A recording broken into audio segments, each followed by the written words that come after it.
And when you see me do this, it's 3 minutes, 2 minutes, 1 minute 30 for him. Here we go, Jimmy. Mics are hot.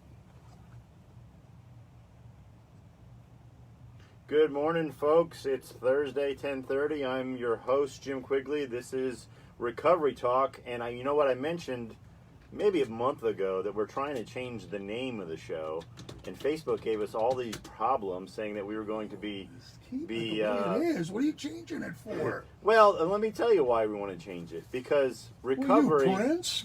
recovery, the word recovery is a good word, okay? Yeah. But that's not what we're after. We're actually after something different. We're actually after transformation. So we're thinking about changing the show to Beyond Sobriety. So sobriety is a good goal, but that's not what we're actually looking for. We're actually looking for something beyond that, you know. The idea of recovery, you break your arm, right? You recover from your broken arm and you get the regular use of your arm again. Well, we're not trying to get men and women to getting back to this state of mind before they got into substance abuse. We want them to go beyond that. So that's the reason why we're thinking about changing the show. But Facebook has given us a lot of problems because they think that we're going to be misleading our guests. So we did a press release. Well, Todd did a press release. Todd, the wizard behind the show here. He's the wizard behind the show as far as on Facebook goes. I don't want to discount the wizard behind the board over here, Mr. Mike Kelly. So I've been called worse. Thank you. That's Mr. to you. So anyway, so yeah, just be prepared, folks. And also, there are also some changes. Sorry, I'm got a little bit of a extended opening this morning, but there's some changes actually coming maybe to the show too. I might be blessed to be able to go back to school, and it turns out that that could actually happen next Thursday. There's a couple things that need to fall in line for that to happen, but if it does, then we're going to have to figure something out. I'm already in discussion with the guys here at the radio station on how we can change around the show.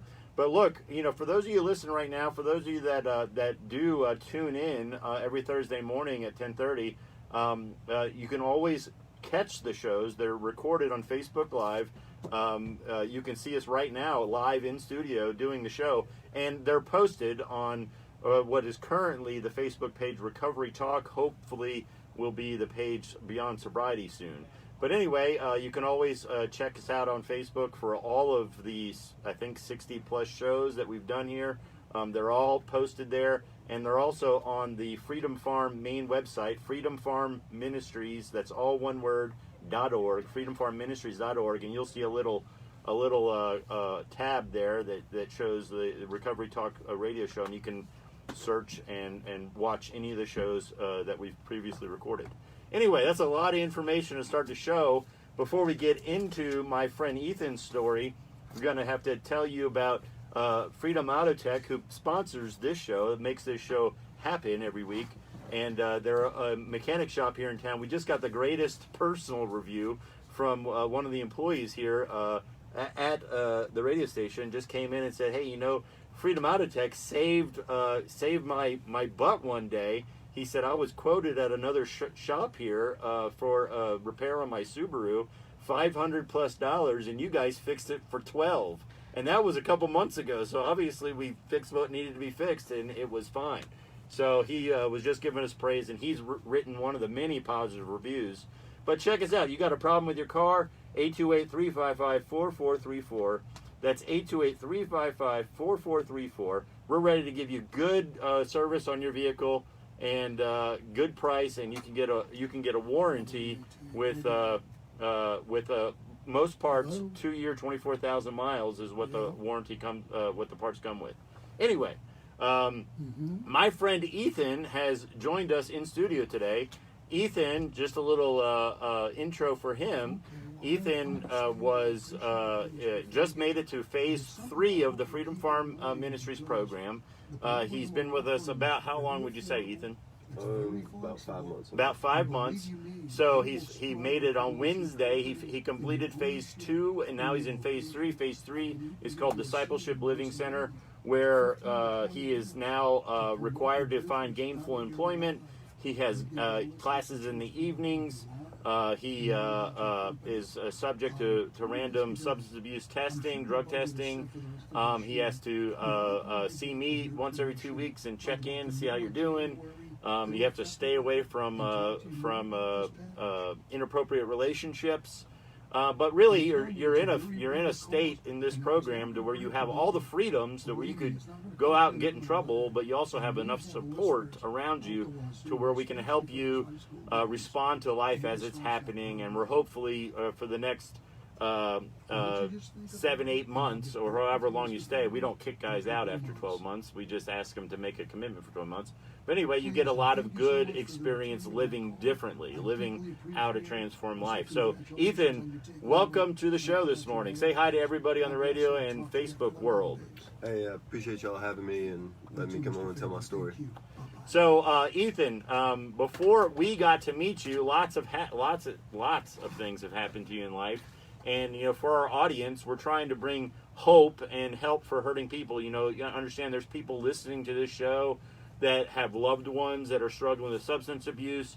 They themselves may be struggling with it. And what right now you have is an opportunity to share your experience to hopefully give somebody some hope. You needed hope. I needed hope when we were in the pits of substance abuse. You look like a transformed person from the first time I met you. So thank you for coming and joining and being on the show today to share your story for that hope. So why don't you start off from the beginning? Where are you from? Where'd you grow up? What was your family life situation? Those types of things, man, we're interested in hearing. I grew up in Savannah, Georgia. It's a town, big port city.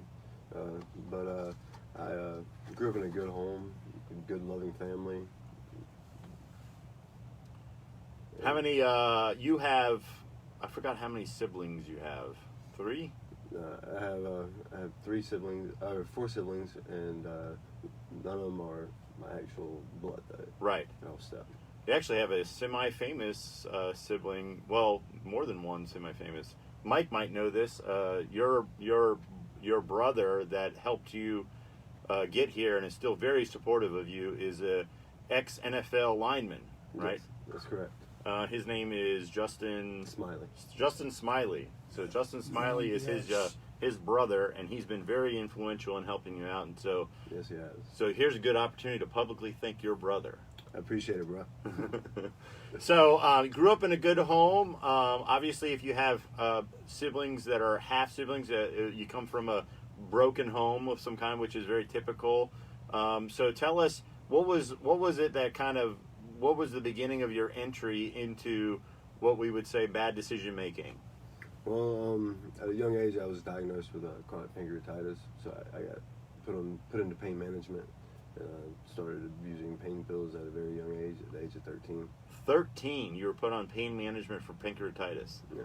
So that's not something that goes away. So how are you dealing with pancreatitis today?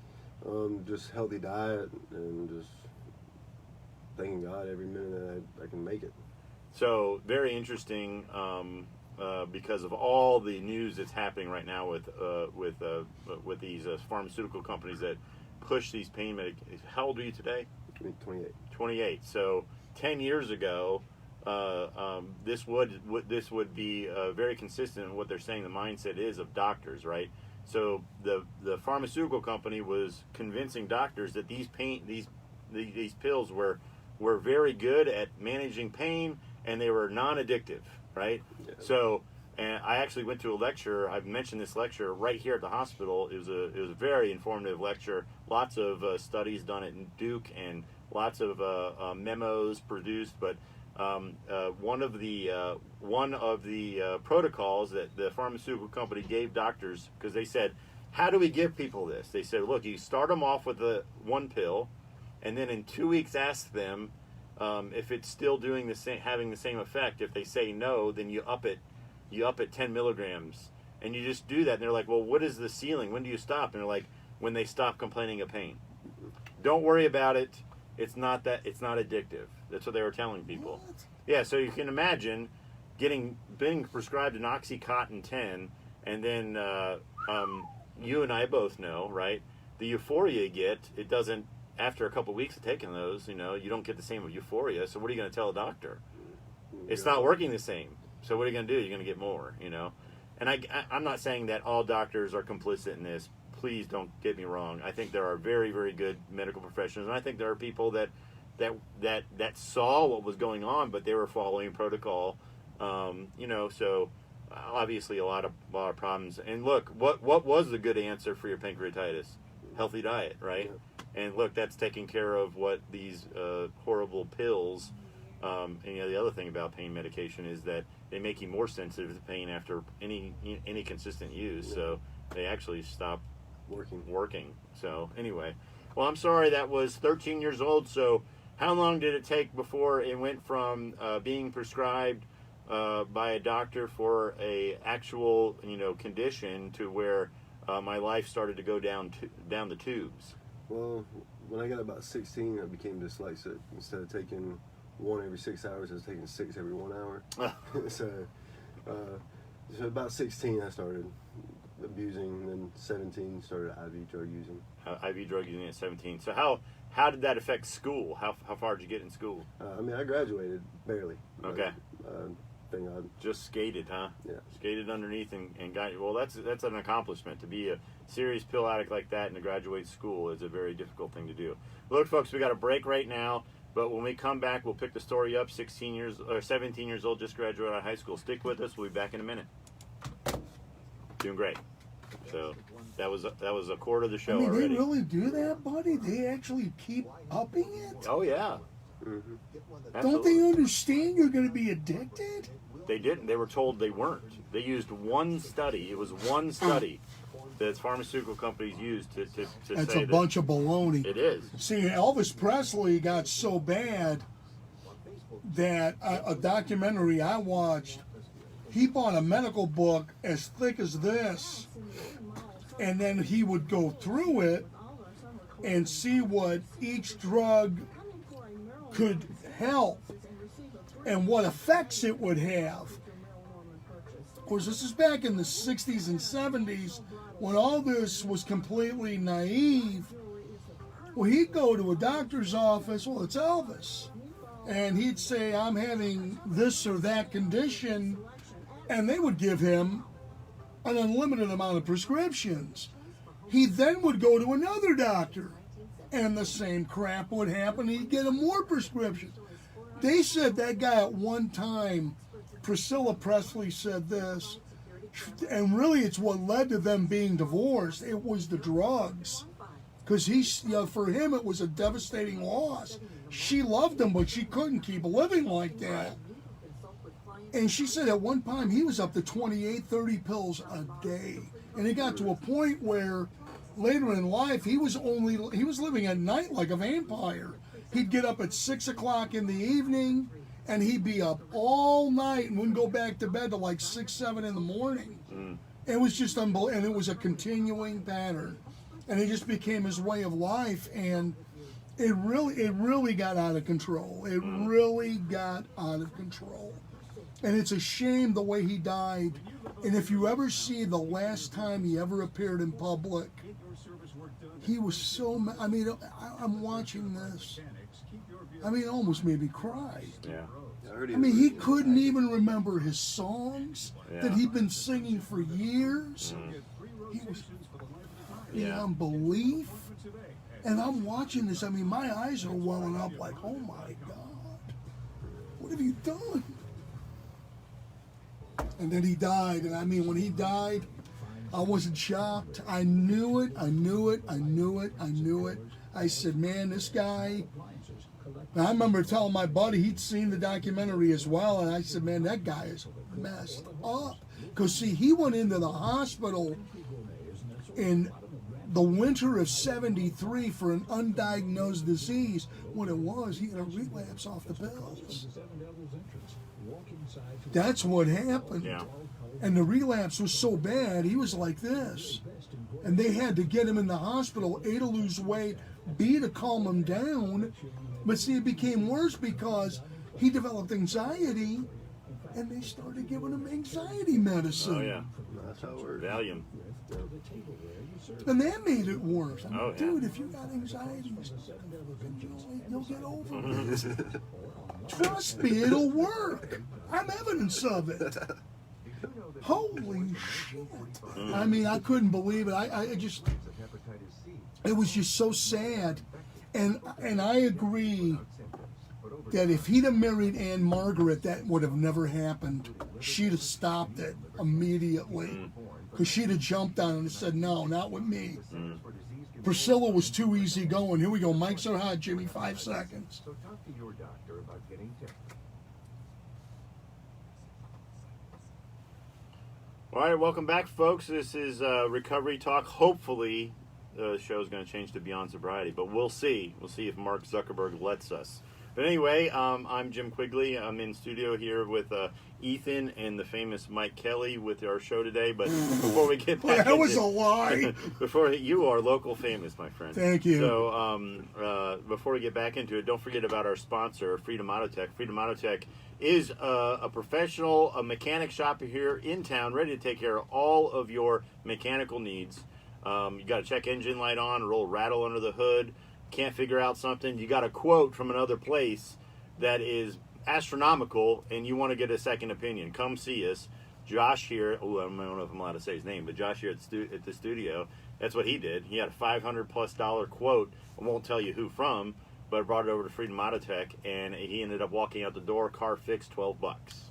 I'm not saying that's what's going to happen for you, but we're honest people. So he actually showed us the quote, and we were more than happy to treat him right and be honest. That's the only way we know how to do business. But give him a call if you got a problem with your car. 828-355-4434. That's 828-355-4434. We've been blessed lately. The community's been coming out. The business is picking up, but we definitely need more.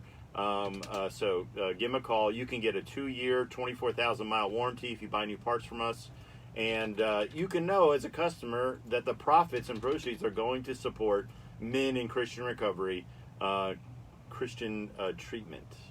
See, there I am trying to fix my vocabulary. Christian treatment through Freedom Farm Ministries, 1 year Christian, a Christ-centered program that Ethan and I both in studio here are success stories from. So, Ethan, back to you. 17 years old. You skated. You got through high school. You're 28. You're 28 now. Tell us what happens next, my friend. Well, next I moved to a place called Athens, Georgia, up above Atlanta. Moved there, started IV drug using cocaine, and Whoa, buddy. yeah. That's a graduation you don't want to. Yeah, that's a nightmare. Probably one of my worst experiences is doing that. Yeah. Yeah. Yeah, it was pretty intense and Yeah. not in a good way. Yeah, not a good way. And then I went to my first faith-based rehab. It was a place called Christian Family Center in Sobriety, Georgia. I went there. It was a year-long program. Thought I had it after 3 months. Dipped out, and come to find out I did not have it.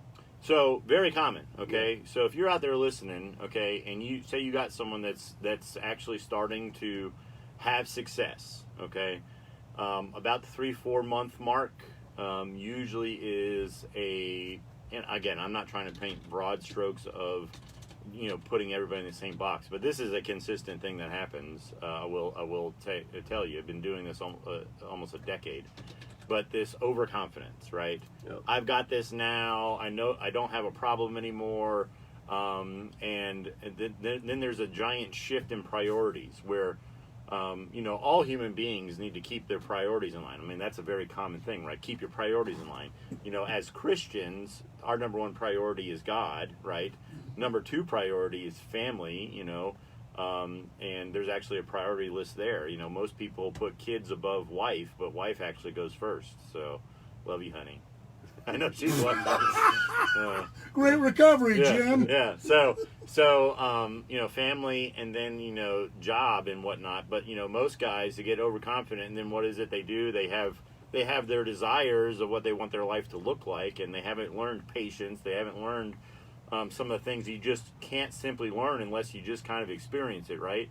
Life happens, and it doesn't happen like you win the lottery and you get everything you want in one day or something like that. You know, most of life happens where you have to consistently engage, consistently in positive direction, right?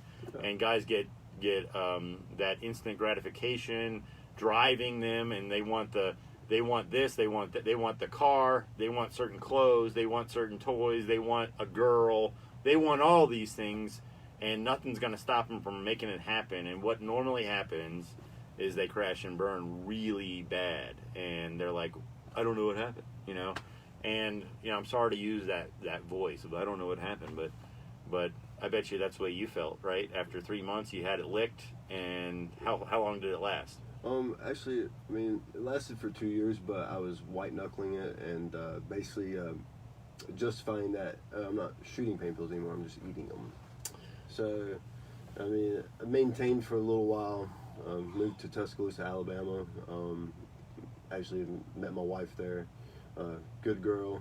I hid my addiction for many years from her until, she caught me one day in the bathroom doing my thing, and then that's when I just kind of went off the handle. Went off the handle. So you have an interesting story when it comes to your wife. Yeah. So this is kind of a complicated situation in your world. So did you want to share any of that with us? Sure. 2017, my wife got deported back to South Africa. I moved to Africa for a while, lived there with her. She got pregnant in the meantime there, and so now my kid's not a U.S. citizen, and so now they're in Africa, kind of stuck in limbo. So, having a wife from another country, I have a wife that's from another country, and we just got finished with the naturalization process a couple weeks ago. My wife is a full-on U.S. citizen, so I know the difficulties that you have facing you right now. But again, this is one of those things that hopefully, as you progress and you're patient and you take one thing at a time, you'll be directed in the right way to go. Now you have a trip planned to go visit your wife and your child September 14th, because September 14th would be exactly the day when we would be able to approve a trip like that in our program. So I'm really looking forward to you going, and all the best wishes for starting that reconciliation process, because I'm sure that there's a lot of mistrust and whatnot. This kind of brings up an interesting topic, and I'll just basically give you this counsel on air, and maybe someone else might hear it. I've said this before, but we do tons of damage, right, with our substance abuse, with our lifestyle. It is a destructive force. It drives some people halfway insane, just having a loved one dealing with this type of thing. And then we start to get success in living differently. Like you have now 5 months where your life has been differently. Would you say the most consistent clean time you've had since No, you had 2 years, but you said you were eating pain pills? Yeah, and I was justifying it. Okay. So this is really, good, clean time, 5 months. And the thing is there's another one of those things, we all want it all now. It's like we expect our loved ones to just know that, our heart's at that moment. Because I think your heart right now is like, I have no interest in that lifestyle. I have no interest in going backwards. I have all the desire to go forward and progress and to do the right thing. And you know that to yourself, right? But your family mistrusts that, right? The people around you genuinely mistrust that. And so they're usually a rub at some point where, like, you're talking to a loved one and you get a whiff of that mistrust from them, right? And then that hurts us, right? It hurts us. It's like, man, why are they doubting me? Why are they not trusting what I'm saying? Why are they saying things right now that would lead me to believe that, they're not believing me? And you need to be very careful about those feelings, because they can get you into a bad way real quick. We need to give our families time to heal. Yeah. And let me tell you something. My mom, she's probably watching. She, bless her heart, down in Florida. it took her years, my friend, years to actually get to the point to where she wasn't, freaking out from time to time because she saw a behavior that was like old behavior, like, just human behavior, right? She saw like me get upset, and I get like maybe loud about something, and then immediately where does their mind go? It's like, oh no, they're going back down that road again. And I'm not, right? But that's what they see, and then they push back on you, and it can get you in a bad way. So just with all that said, my friend, remember, it's been 5 months, but it's only been 5 months, right? Just the start. Yeah. Wise person back in the 12-step rooms told me one time, they're like, you never really truly are starting to get sobriety until you've actually been sober as long as you were using. So you probably got years to go. Yes. Anyway, look, we got a break coming up. We'll be back with Ethan after. Oh, there it is. You're fine. You're fine. It's great information coming out. Let me ask you this, Jimmy. Yeah. You went through it a lot. When did you finally look at yourself in the mirror? Because I know how easy it is to just sit there and say, yeah, I'm getting better. Yeah, I don't have a problem. But then all of a sudden, you're lying to yourself. Yeah. I mean, how tough was it for you to face that? To say, you know what? I'm just kidding myself. I'm a mess. I need help. Yeah. I mean, unfortunately, it took basically going to the hospital because of an overdose, going from the hospital to nobody would let me stay anywhere, so I was living in a house that was, and living there for 2 weeks, and it was miserable. I mean, it was Really? absolutely miserable. Oh, wow. And you're just sitting there like, what the heck is going on, I know. And I can't even say I was even then, I was looking for a better spot, than what I was living in. Someone offered to send me up here. My cousin offered to send me up here. And when I came up here, I had a conviction, because I can promote myself real good. I mean, most guys that come from my background, we have the gift of gab. We can sell, So I had this tendency. I've been to a lot of programs where I wanted to just navigate by selling myself, and I had this strong conviction to not do that, to keep my mouth shut and listen. And I started to obey it, and it was like a daily thing. I even started to get out of that at one point, and I had an experience where it kind of brought me back in, like, hey, you made a commitment not to promote yourself. And when I started to heed that, things started to get better. So I don't know how to create humility in people. I wish I did. I don't think humility. Humility is something that, unfortunately, only you yourself can do it. I mean, you have to be the one that have to realize that you are the problem. It's not the people around you who you blame. Yeah. It's not the pills. It's kind of like Richard Pryor said when he had a relapse right before he died. Yeah. He said, let's face it, the cocaine and the alcohol won out. He said, I couldn't stop it. As much as I tried to lie to myself, I was an addict, and it was my fault. I remember one of his wives, 2 of the women married him twice. He was married 7 times.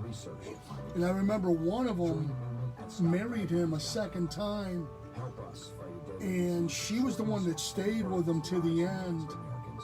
And she said he was in such denial at one point in his life that she had gotten up early. He had never come to bed. And she got up to see what the heck was going on, and there he was, sitting at the poolside, 5th of liquor, and he was freebasing.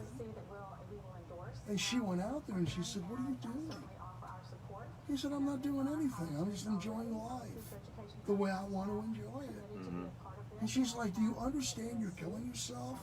Every time you take a drag out of that pipe, and then you're washing it down with hard liquor. Yeah. This isn't beer. We're talking hard liquor.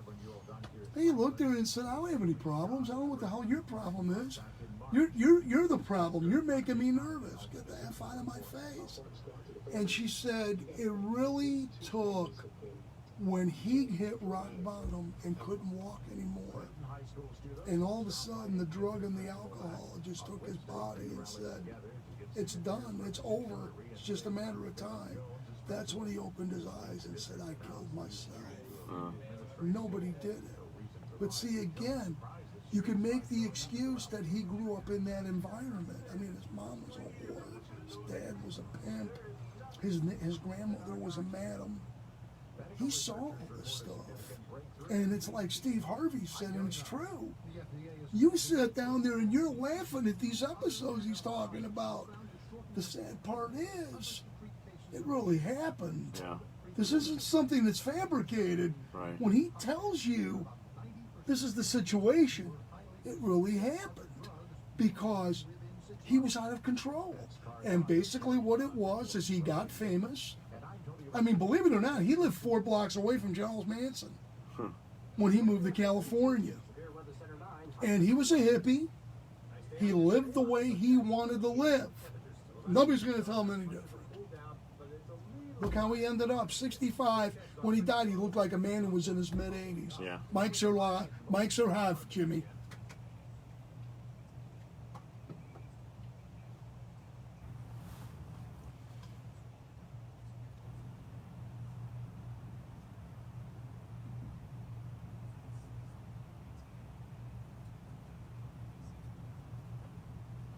Hey folks, welcome back. This is Recovery Talk, hopefully to be beyond sobriety at some point. Jim Quigley. I have Ethan in studio with me, and we're in the midst of his story. But before we get back to it, don't forget about Freedom Auto Check, which is the sponsor of this show, and they're also ready to give you excellent service on all your vehicle needs. Give them a call, 828-355-4434, and that's 828-355-4434. They're open on Saturdays, folks. I was reminded by Todd, the computer whiz, that I haven't been saying that, but don't forget they're open on Saturdays. You can get a 2-year, 24,000-mile warranty with parts that you buy, and you can have a good peace of mind that the profits that are made at the shop are going to help men with treatment for their substance abuse through Freedom Farm Ministries, 1 year. Christ-centered treatment facility here in the High Country.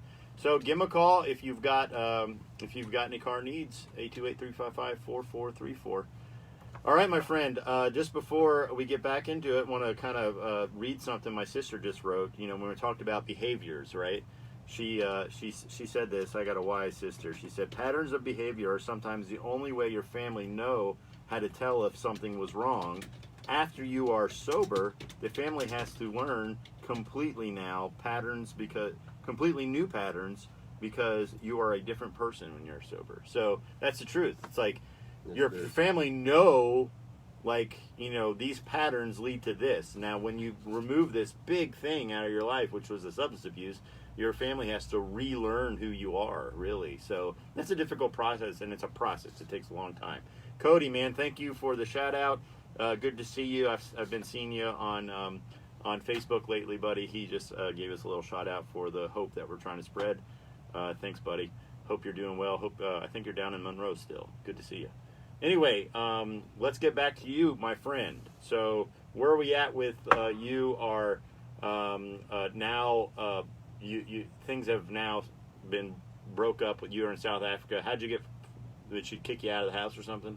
No, actually, I got overstayed my visa. I got blacklisted, so I got kicked out of South Africa. Oh, yeah. Are you going to be able to go back? Yeah, I got it taken care of. Oh, okay. And then so blacklisted. That's an impressive thing to say. You know, South Africa blacklisted me. You know, I'm illegal in certain countries. So then I came back home, and that's when I really started to realize I had a problem. Yeah. And how old were you about this time? I was 26 and a half. Okay.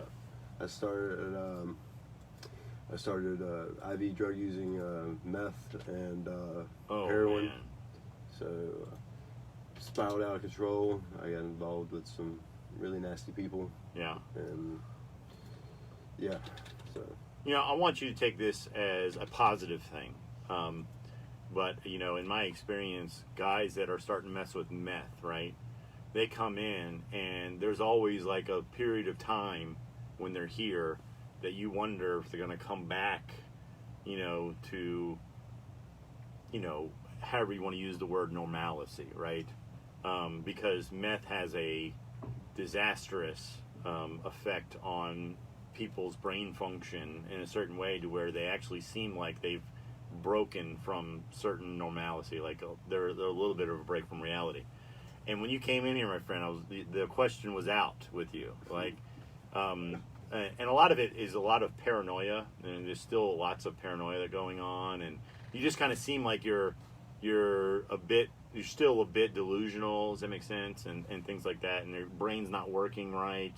But you have definitely come back, you know, to where you're a different guy, but you were one of those guys, and it was like, oh, you know, I hope, you know, our bodies are made, God made our bodies in an amazing way. I mean, if you give your body some healthy, good time, it repairs itself, you know, dramatically, you know, and this is even secular science that they say drug use and abuse, alcohol and drug, substance abuse, it takes a good year before your body's like readjusted after you've stopped the use. So, you know, 5 months and you're doing great. So, but when you first came in, I remember those. I remember those first meetings with you. I was like, oh man. Yeah, I used to lack a lot of empathy too. But I'm getting my empathy back. Yeah, that you did, and it was just like, where is this guy? I hope he comes back to this planet. You know, you weren't. I don't want you to think you were like way out there, like talking about pink elephants or anything like that. But there was definitely, you know, there was definitely some reason to be like, oh man, you know. So anyway, sorry. So a year and a half ago, things were really bad, and you started to realize that something needed to change. Yes. So bring us in a little bit of that part. You'd been to the one place before for 3 months, right? So tell us, you know, how did the possibility of change start to work out in your life? Well, my birthday this past year, in March 2nd, I overdosed. I was found in a Walmart bathroom. Took a whole IV bag of Narcan to bring me back. And, well, my dad was trying to get me help, but my dad passed away April this past year, April 12th, my bad. April 12th. And he made my brother make him a promise to get me into rehab if anything would have happened to him. It's like he knew that his time was coming. Wow. So, I didn't know that. Yeah. So, wow, man. And so my brother fulfilled his wishes, and I fought him every tooth and nail every way up here. But I mean, once I got here, first week was kind of rough, but after that I started settling in and becoming content with the situation. I mean, I was thankful. I had a roof over my head, I had food in my stomach. I mean, I had great people around me. The love of a parent, dying wish, made your brother. I mean, that's huge, man. I appreciate your dad. You telling me that, because you know, I'm a new parent. You know, I got a 4-year-old, and I'm starting to understand a little bit of what that is. You know, and you're a parent, and the love of your children. You know, but yeah, that's amazing, and your dad. Proud of you because you are doing well, man. And you have an interesting story. I mean, I have never met your brother. I'm born and raised a Dolphin fan because, you know, South Florida, and that's the one thing I always I'm a little bit of a little fan of your brother just because he was a Dolphin. He was a Dolphin, and he was a 49er too, right? And a Jag and a Raider. And a Raider. So he played for a few teams, but you know, the Dolphin is the most important. The Dolphin part is the most important for me. But anyway, you have an interesting story about how your brother. He sounds like just such a easygoing. To me, he sounds like just a really understanding guy. Because didn't he pick you up, and you weren't really keen on going, but he like drove you around for a while, right? Yeah, he drove me around for about 7 days, detoxing me, and it was rough. Spending in hotels. I mean, I did it cold turkey. I mean, a lot of Benadryl, a lot of bananas, and whatever I could hold down. Listen to that. I mean, that's like a story you don't hear every day. So your brother picks you up and just drives you around for 7 days while you're detoxing, and you're staying in hotel rooms, and he's just keeping 24-hour surveillance, and you're in new areas every day, so there's no way you could just like run out and get anything, you know. Exactly. Smart guy. Yeah, Smart guy, but man, you know, let me tell you something. Staying with someone for 7 days while they're detoxing, I think that's, you know, if he is a Catholic, that's like grounds for sainthood right there, because that is not fun to do. I do definitely have my stories of letting people detox at my house, and some of my early marriage, first year marriage memories before we had kids. My wife, you know, would let me do things like that, like, honey, I gotta let this guy come and sweat it out in the room, and she'd be like, okay, just as long as they're not gonna go crazy in the house or something. So she's experienced it, but that's not easy, man. It's really not easy to do something like that. So, man, big props on your brother following through with your dad's wish and doing that, because, man, that takes a lot to be able to do something like that. So he loves you a lot. You can tell by his actions. He shows you how much he loves you. So a week of that, right? And then he still probably reluctant to come here. Yeah, I was. Yeah. So you came here. Tell us what was that drive when you knew that there no more hotel rooms and whatnot, but you were on your way to Boone, North Carolina. What was that day like? Not gonna lie. Smoked a joint before I came in. Had to calm my nerves a little bit, and then once I started meeting the guys, and I felt just brotherly love, man. It kind of gave me a peace. Yeah. Very important thing. Some of my fondest memories of being at Freedom Farm, and, you know, as in other programs. Steve, that runs the Freedom Farm thrift store. If you've ever met Steve before, he's been there for years. That's how he and I met.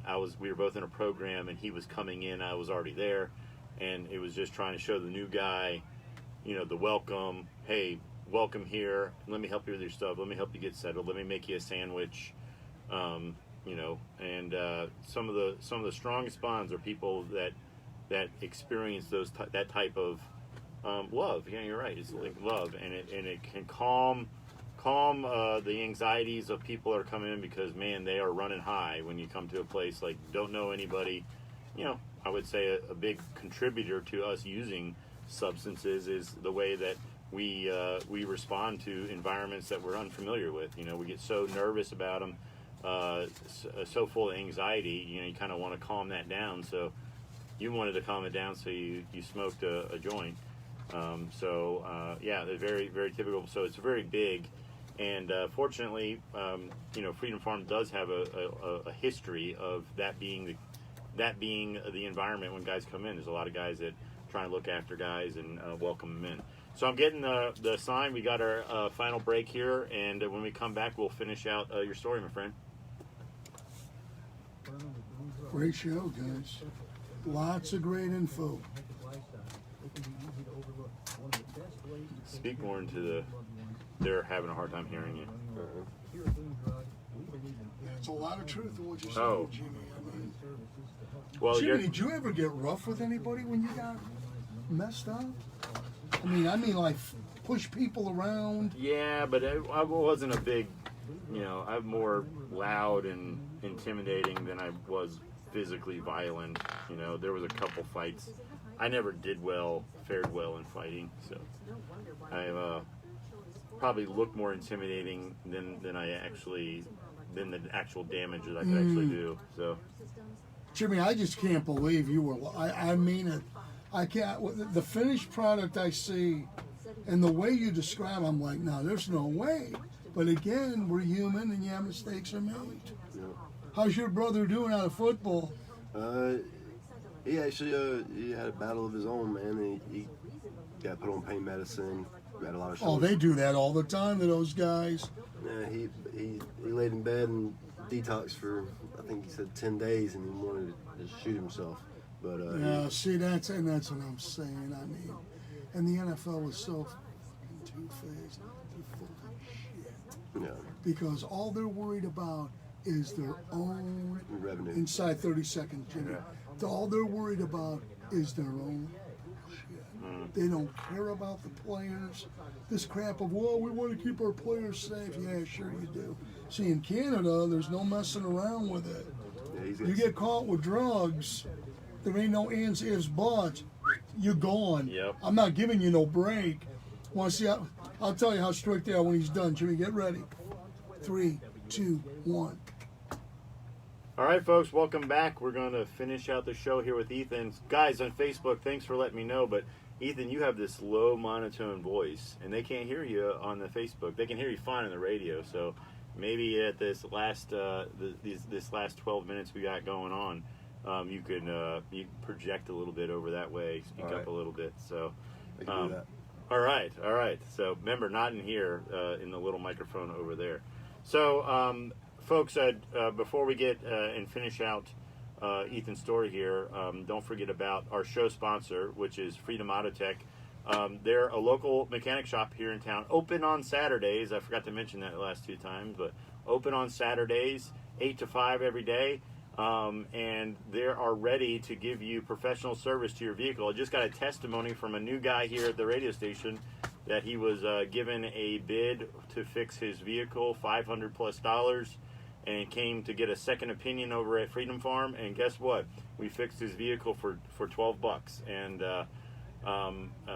that was a couple months ago. So obviously it was the fix that he needed, because he says he no longer has the problem and the car is running fine. So know that you're going to get that kind of service at Freedom Auto Tech. We're going to be honest with you. We're going to be fair with you. We're going to tell you what's really going on, and we're not going to overcharge you.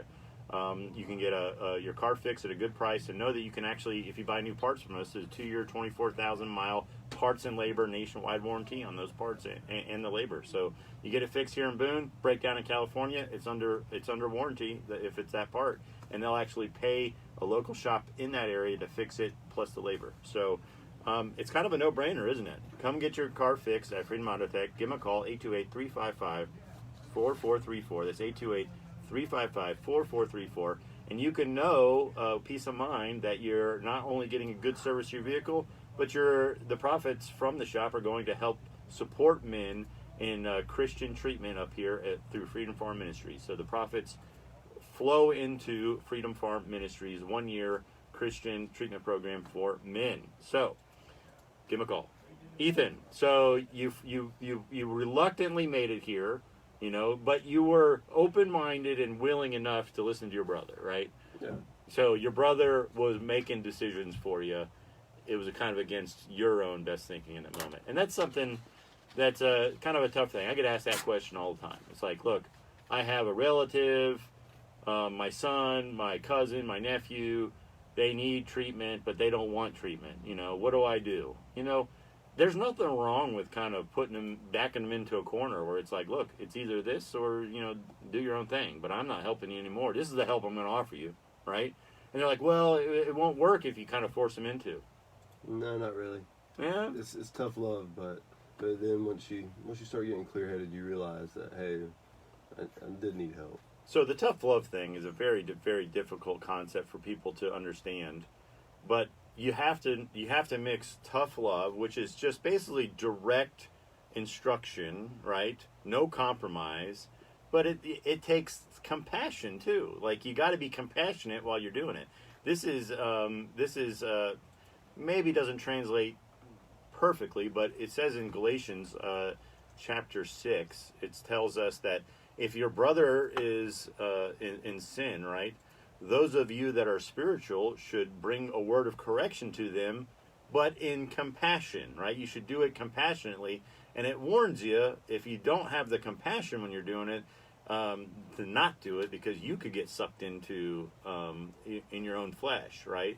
So this is a lot of people have this concept of tough love where I have to be direct and not compromise, but I got to be kind of forceful and a jerk about it at the same time, right? So that's the bad tough love. And it sounded like your brother did a fantastic job of being the compassionate tough love. He drove around you 7 days, like, well, this is what we're doing. So, Yeah. no, we're not doing any other plan. This is the plan. So I want you to do this plan. And I bet you if you had said, I ain't doing your plan, he'd be like, okay, where do I need to take you? Maybe, I don't know. But it sounded like he had a plan, and he wasn't going to let you. And that's what we'll do, right? We'll fight for our own plans to the dying until we finally just give up, right? It's just like, all right, obviously you're not going to bend. Obviously you're not going to bend to my will or my desires at all. You're going to get your way, so they just give up, and you probably just gave up, right? No, that's exactly what I did. I just said, no, I'm not going to win this. So. Yeah, and that just takes, no compromise, direction, but compassion. You don't have to, it's the best way to deal with kids when they're growing up, right? I get my daughter the other day. We went to the Crawdads game on Sunday. With the church, brought a bunch of guys. That was a great thing. We go to a great church, Alliance Bible Fellowship. They really try to get involved with our men. So we all went down to this game, and I took my daughter with me, and she's 4, and she's in the car. And, man, she lost it after the game. And you know what? I had to think, man, I had to fight because I wanted to kind of yell. I wanted to be mean, but it's like you don't want to do that to your child, so... She's all yelling and screaming in the back, demanding this type of... She's tired. I had to just think in my mind, she's tired. She didn't eat well. My daughter eats like a bird. And, I simply turned the radio down at one point. I just said, hey, honey, look, we're going home. There's no reason for you to be upset. But if you want to continue to be upset, that's fine. But we're on our way home, and that's what's going on. And I turned the radio back up a little bit. I wasn't trying to drown her out or anything like that. But she went on for a minute. And I turned it back down. I said, you keep saying you want mom. I said, I don't understand why you're yelling about it, because that's where we're going. We're going to where your mom is right now.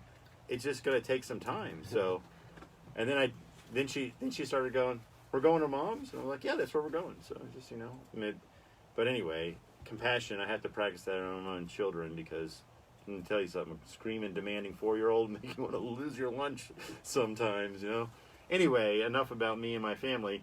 So, buddy, tell us, what has been your experience, positive when you first came in? What about, what were some foundational things that you learned here? What are some, new insights you have in your own life? We want to know about what's been changed, maybe related to the idea of transformation. Have you been here? Well, when I first came here, I toted around a lot of baggage and a lot of guilt and shame that I had. But I found here at this program, I don't have to tote that anymore, because all it was going to do is just weigh me back down and take me back out into using. And I met a great support group here, and met a lot of great people, man, and good people that Psalms 27. I can't remember the last one, but iron sharpens iron. Yeah. A lot of brothers around you that are acting like iron and sharpening your iron, and you doing the same to others. Yeah. Well, it's a very important thing. I was in a conversation with a big supporter of our program the other day. Is a parent, and they've gone through the ringer with their son, and she has gotten some support on her own to how to deal with the constant disappointment with moments of bright success and then crash and the up and down. And one thing she said, it was so encouraging to read in the email, was she learned that as she's gotten this new insight on how to deal with the disappointment, that giving that insight to other people has caused it to stick in her head, right? As she gave out the information and the knowledge that she has been given, that she believes that God has shown her how to deal with life, as she's passed it on to other people and directing them in the same way, it's getting it to stick in her head. And that's the thing, community of people lifting each other up, sharpening each other and all that stuff, it's going to get it to stick in your head, right? That's the ultimate way to where you're going to not have to look back on that and repeat that type of lifestyle anymore, right? You get to start to handle new things, like how to deal with new areas in your life that you're struggling with that aren't necessarily related to active substance abuse. That becomes a distant memory, and you get new things to deal with, like how not to be a jerk to your kids. Well, brother, it's been really cool having you in. Yeah, you learn the most when teaching others. It's one of my wife's sister keeps she's playing hooky from work right now, or she's just in between conference calls. My sister's one of these big salespeople. She's always flying to different countries and states and doing all kinds of big contracts and stuff like that. I'm pretty impressed with my sister. But anyway, she's obviously able to watch the show and engage with us live here. But anyway, man, real quick in the last minute, what is your future? I know you're going to see your family on the 14th of next month. We'll be praying for you. Hope that trip turns well. What does the near future look like for you? Actually, it looks great. I plan on coming back, finishing the program, and then after I finish the program, I'll stay here in Boone, start my new life that God has given me. Okay, and you're currently talking to maybe one person about employment. You have skills as a welder, so you're going to be maybe keeping that door open, but you're just going to continue on with the process while you're here. How long are you going to be in South Africa? Be there for 18 days. 18 days. Yeah. So we'll be praying for you and hoping everything goes well. Brother, thanks again for coming on the show, folks. Probably not going to be here, but maybe. Stay tuned. I'll make an announcement on Facebook on Recovery Talk page unless it changes to Beyond Sobriety, but hopefully we'll be talking to you soon. Thanks again. Thank you. Thank y'all for having me. All right, buddy. Great show, guys. Great show. Great information. Jimmy, that's the question I want to ask you. Mm-hmm.